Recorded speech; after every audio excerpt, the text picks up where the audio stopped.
This video is by somebody that I actually watched a lot in my free time. It's kind of like if I go to DBD content, usually I'm not, I do a lot of the take stuff, so I'm not usually like go into the take stuff myself very, very much because, I do that all the time.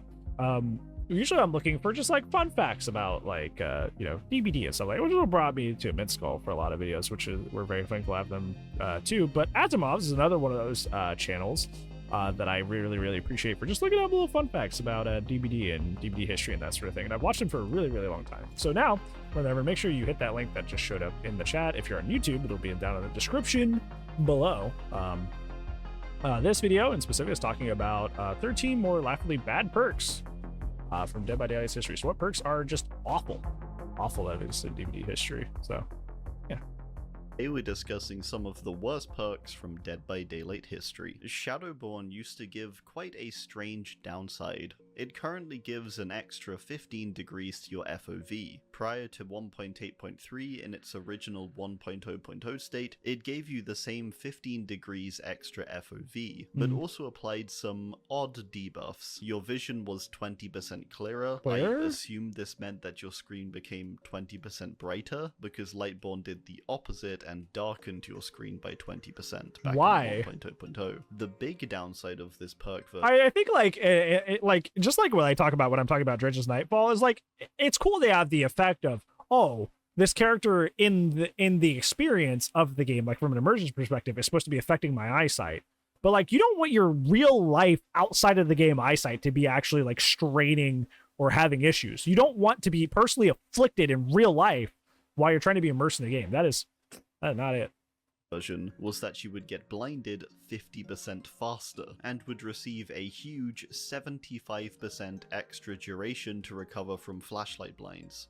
A pretty horrendous That's downside, really bad. if you ask me. That's really, really bad. Very early days for the game, though. Shadowborn already makes it easier to get flashlight saves on top of that. Like, you don't need the extra stuff. It already makes flashlight saves easier, so, like, I don't know why I Ace in needed the that Hole extra stuff. is more a case of the perk just being a bit pathetic. It's not exactly an amazing perk currently, but Yeah, it still is say, still certainly is. a lot better Still than is. it was. In its original release date, it simply gave the chance, not even a guarantee, The chance. to give you an add-on when you searched a chest. Okay. That's all it did. Okay, and buddy. the odds of the add-on were restricted to uncommon to very rare. In 2.1.0, this was buffed to a 100% chance, and the 50% chance being moved on to a second add-on, which would be exclusively uncommon. Finally, 3.6.0 gave it the effect of allowing you to keep add-ons you retrieved whilst using this perk, if you managed to escape. So yeah, a really rough start for Ace in the Hole. Yeah, no kidding. And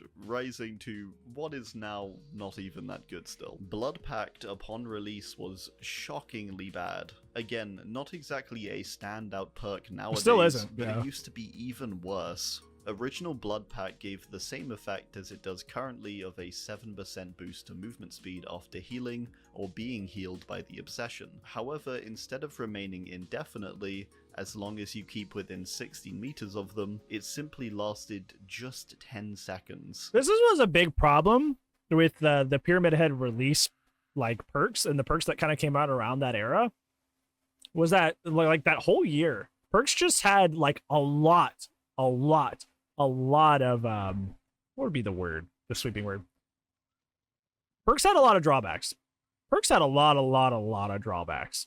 Like, for every good thing a perk did, it had, like, 2 restrictions, drawbacks to follow it. And I don't know why that was the philosophy for like, perks for, like, almost a whole year, besides, like, here, like, a couple good perks here and there. Like, every perk had to have, like, there were perks that were, like, totems that had cooldowns. And it was just like, what? Like, it was just a lot of weird stuff, like, that year, where they were just trying to, like, they were just godly, like, they were super scared that something was going to end up being OP, so they just, like, weighed down every perk with, like, double restrictions for, like, no reason. It was a very weird design philosophy time for Dead by Daylight. then that was it. You got nothing else. Blood Pact also deactivates if you're the Obsession, narrowing its usage even further. Basically a rare chance to receive a 10-second boost to movement speed, likely at a time when you are safe from the killer anyway. Dark Sense gave the odd endgame ability of revealing the killer's aura for 7 seconds once the exit gates had been powered. This might not sound too terrible, but really it's not giving you that much of an advantage. Yeah, it's really not. 7 seconds may not even be long enough to gain any useful information, and there's a good chance you have eyes on them anyway. In oh no, some we're using form. Deja Vu, not They're Dark going to Sense. be going to one of two wrong gates, wrong so wrong I'm D not perk sure. with the eye thing. This seems pretty terrible to me. This was later buffed in a multitude of ways, changing it throughout the years, instead revealing the killer's aura after generator completion, which I think is a perfectly fine ability. That's still Deja not that Vu great. did a similar thing, Yeah, with the that's what it is, reverse, revealing 2 generators at the start of the trial for 8 seconds. Basically a lethal pursuer type effect, but for generators. 2 random generators shown to you for just 8 seconds at the start of the trial. Truly quite bad. Particularly compared to its current usage as an anti-3-gen perk. Technician has always been Which is known really as a nice. We were pretty using bad that. perk, We were but using it's that made- earlier today. We were using that earlier today, Deja Vu. It's actually really nice because not only am I like I'm always actively trying to prevent the 3-gen situation, which is probably like, especially with like the way modern map design is in Dead by Daylight. Well, that happens without even like it like necessarily being your fault. Like you didn't really even necessarily do anything wrong to even like ask for that situation. So like the fact that like I now have a perk that's kind of just like a defense against that, especially if we get like a knight or a skull merchant, like that is so nice. That is so nice. It's a perfect like you know, trick up my sleeve if a killer wants to play that way. When usually that's kind of like something that kind of goes unanswered for the most part if a killer does decide to play that way. You know, it's been very, very nice. Very, very nice. Particularly compared to its current usage as an anti-3-gen perk. Technician has always been known as a pretty bad perk, with its main usage being for newer players who are learning how to do skill checks. It currently completely removes the noise made from failed skill checks, but punishes you with a significant penalty. It also reduces the range in which the generator can be heard by 8 meters. Still, back in I don't know why this perk 1.5.1 is the way it though, does. it kept the 8 meter reduction, but got a reduced 50% chance to stop a generator from exploding. It's honestly just kind of odd how so many of these earlier perks tend to do things to some level of success, like Old Calm Spirit only stopping crows 95% of the time. I think this made it debatably one of the worst perks at the time, with it not even really fulfilling the role of aiding newer players. Yep. Having this percentage chance on so many of these perks is just so bizarre, I think. Like, there's already so much... Because you're wasting a whole perk slot to even get this ability in the first place, and it's not even guaranteed. Like you're wasting a whole perk slot to have that ability, and it's not even like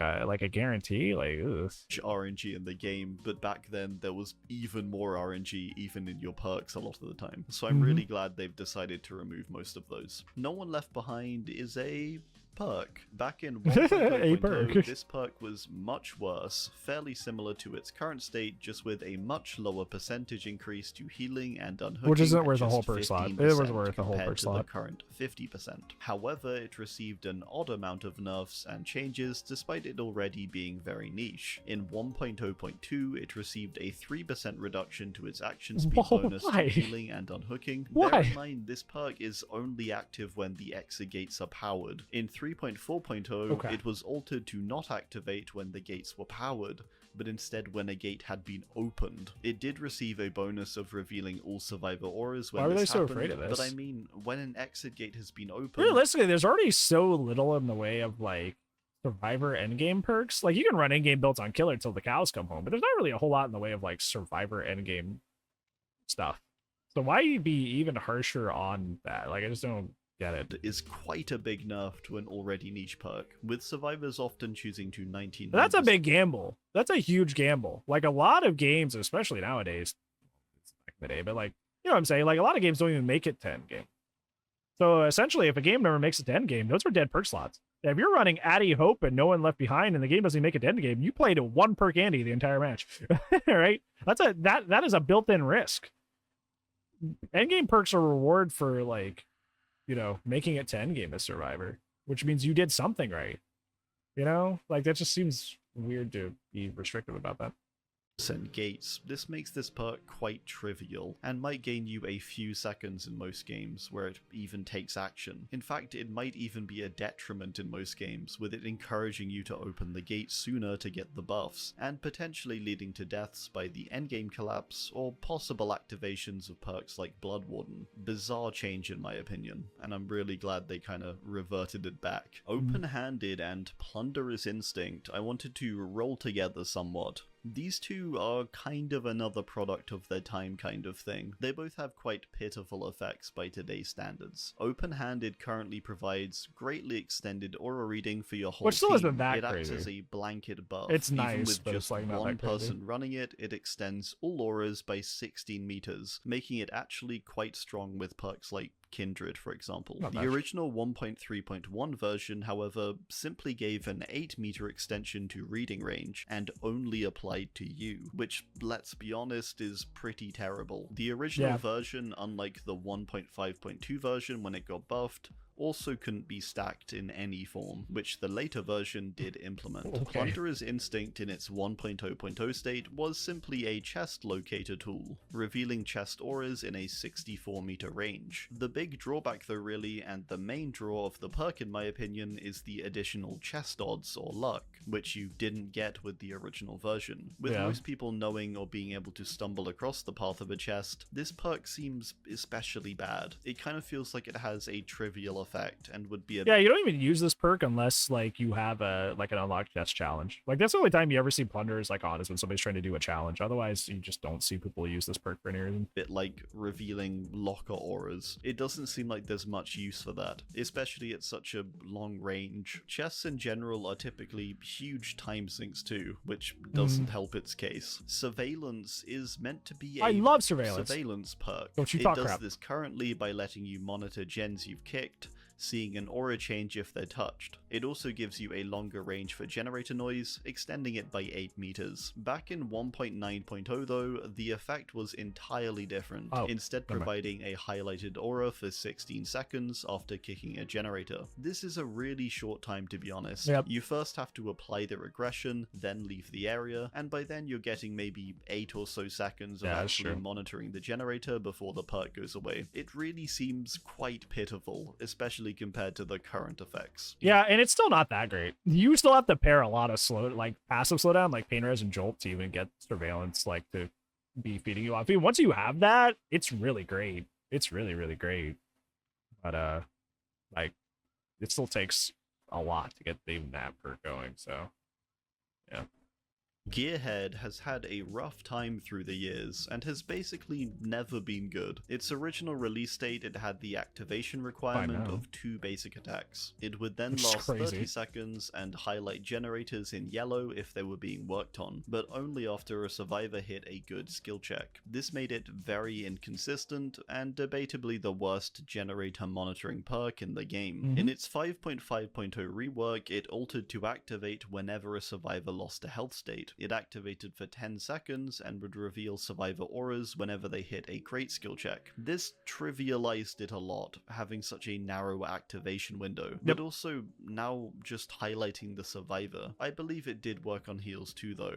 Regardless, still really weird perk, especially as it only activated on great skill checks. Like that's a really bad finally it's kind of okay now. It was then reworked again to its current state, where it's a combination of the 2 versions, but it's still pretty terrible, mainly due to the skill check hit requirement and the short activation window. Predator is a really sad one to be honest, with it once being a pretty good perk. Its 1.0.0 version had the fairly solid effect of keeping scratch marks visible for 3 seconds longer. I think that's actually very nice, particularly if a survivor makes a lot of distance. Current day Blight, with that like potential catch up, it could be very strong. It's a reverse lightweight effect. However, in 2.1.0, it was reworked to make scratch marks instead spawn closer together. This often works against you and makes them actually more difficult to follow and use for tracking due to them displaying differently. Both versions are pretty but the newer, much much more broken version is definitely worse, I think. I do want to give an honorable mention to We're Gonna Live Forever in its original state, as it, I believe, was the only perk in the game that didn't do anything. It simply gave you extra blood points.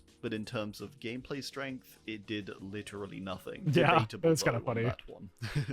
Alright, well, that's gonna do it. I do hope you enjoyed. Thanks, and... Yeah, scratch mark tracking is already super bye. Goodbye. Yeah, it's like, tracking in DBD is already so terrible. And scratch marks, like, will so often, especially on, like, indoor maps and stuff, they'll go, like, into rooms that people, like, physically have never gone into. Like, having Predator on top of it, where, like, think about that, like, in that same situation, there's a lot more scratch marks in that other room that they, like, physically never went to. Like, that could be, like, that's even worse. That makes that situation even worse. So, yeah, Predator almost, like, kind of, like, weirdly, like, works against you in a lot of those situations. So, yeah, I completely understand that, like, 100%. 100%. 100%. Yeah, I would much rather have its other ability that it used to have, where scratch marks just last longer. That would be also helpful for newer players as well. Yeah.